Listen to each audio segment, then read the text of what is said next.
Legend of Glue Man. Told by Unknown. A Star Stable ghost story. Part of the Soul Riders series. Written by Helena Dahlgren.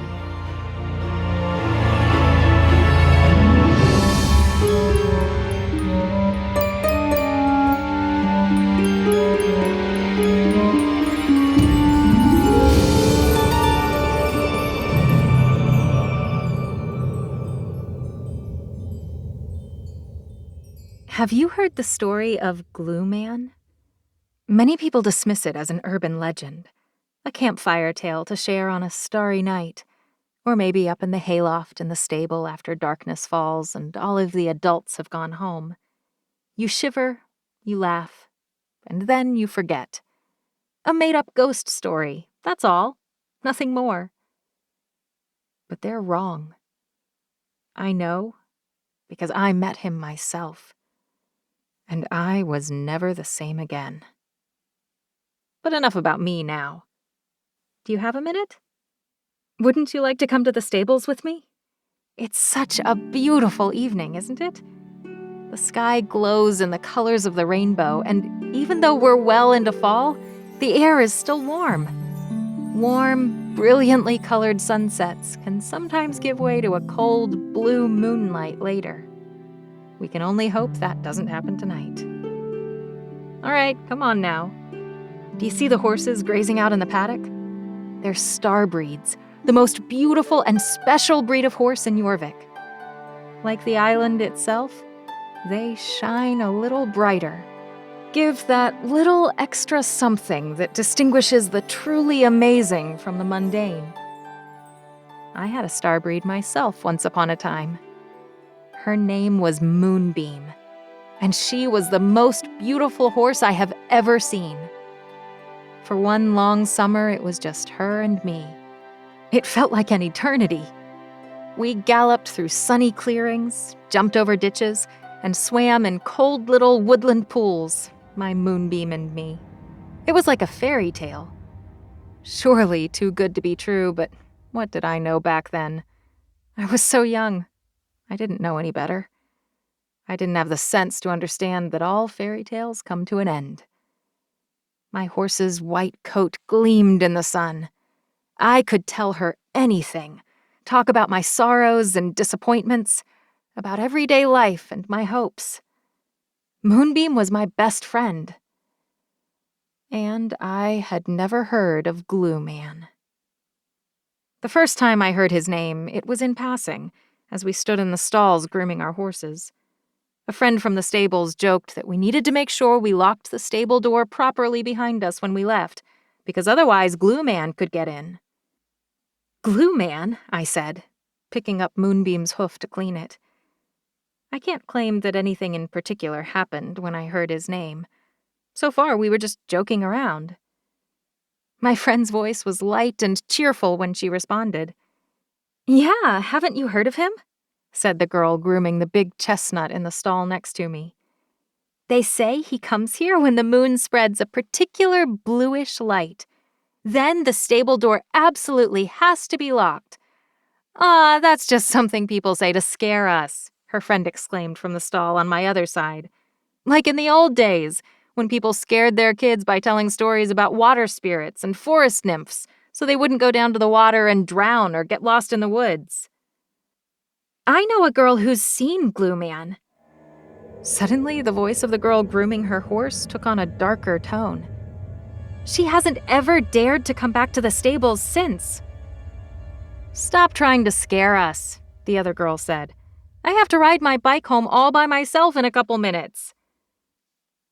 We changed topics. Glue Man receded back into the shadows. I didn't give him another thought.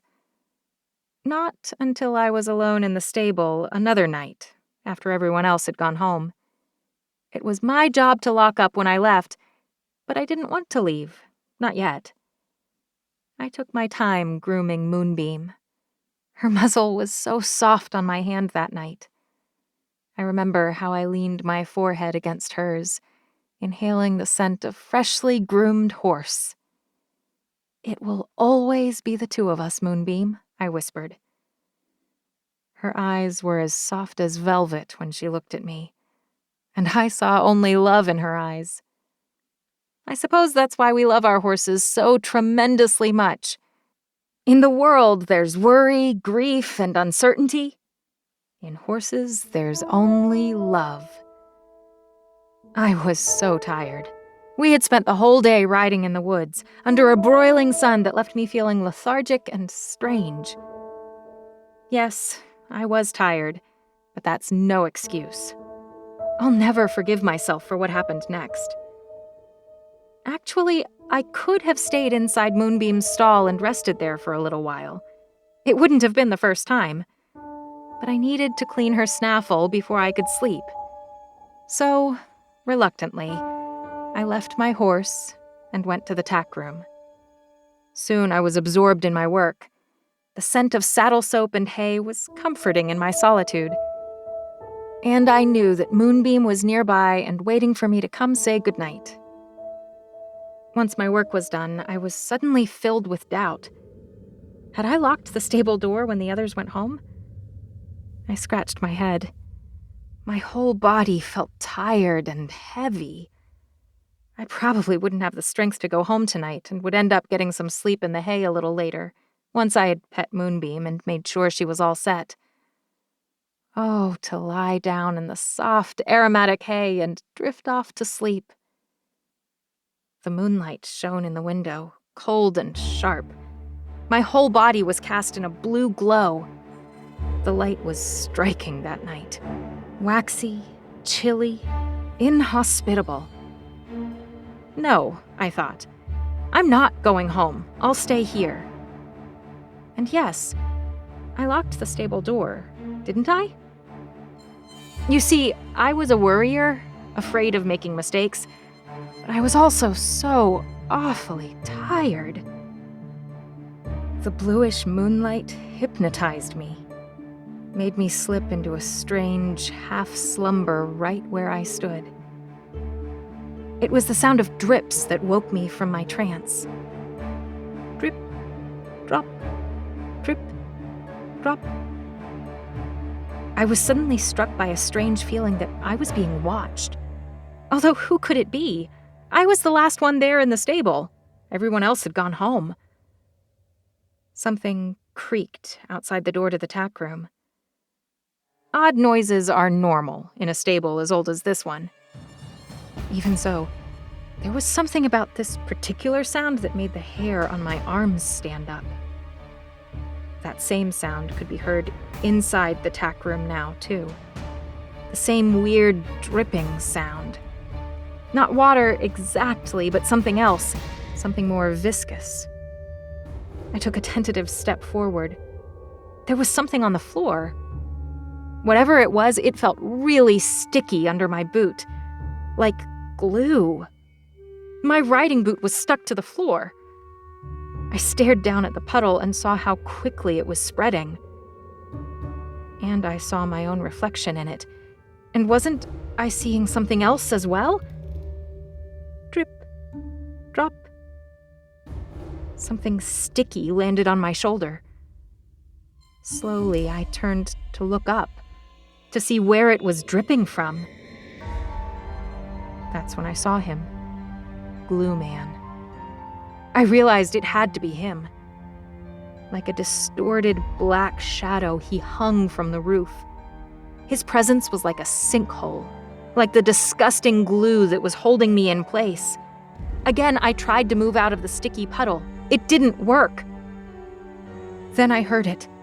A desperate whinnying that echoed through the aisles of the stable and broke my heart. I could tell right away who it was. Oh, sweetie! Moonbeam! I have to get to Moonbeam before Glue Man gets her! I remember that's what I was thinking. I screamed and screamed until my throat hurt. Then I saw Glue Man moving out of the tack room, limping and jerky, as if he too had also gotten stuck in glue and was having trouble walking. Slowly, slowly, the dark figure turned around. And where his face should have been, there was only more darkness. I flat out screamed. And then I heard my horse's shrill cry. My moonbeam! My beautiful, beautiful horse! The sound of her hooves echoed within me. I heard how she resisted, trying to stand her ground. I'm coming, sweetie, I cried through my tears, yanking my feet out of my boots. I'm coming! I'll save you!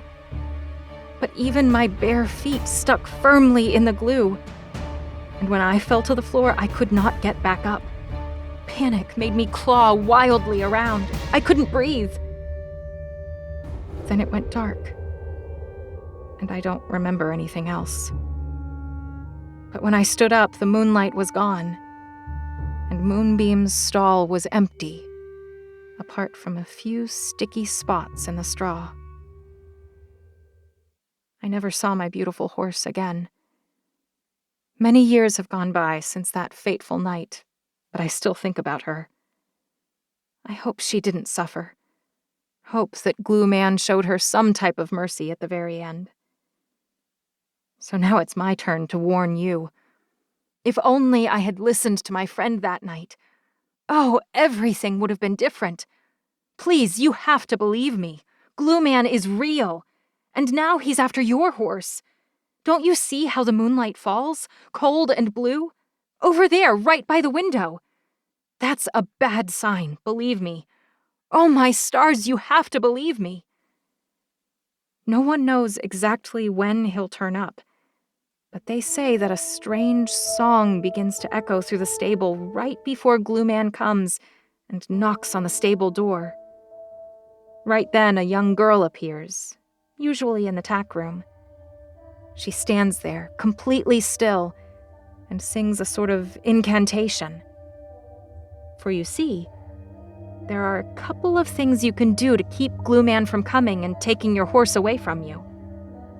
1, lock the stable door. That's the one I forgot to do. Never make the mistake I did. 2, go and hide in the hayloft. Hay is protective. He can't find you there. 3, whatever you do, don't go to sleep, because that's when he comes. Wait, listen. Do you hear the song now?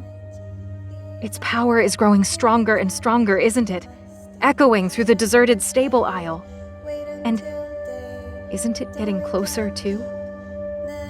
You locked the stable door, didn't you? Please say that you did. Come on, come with me. We have to get out of here before Glue Man comes. I know a way out. Your hand is so cold, my friend.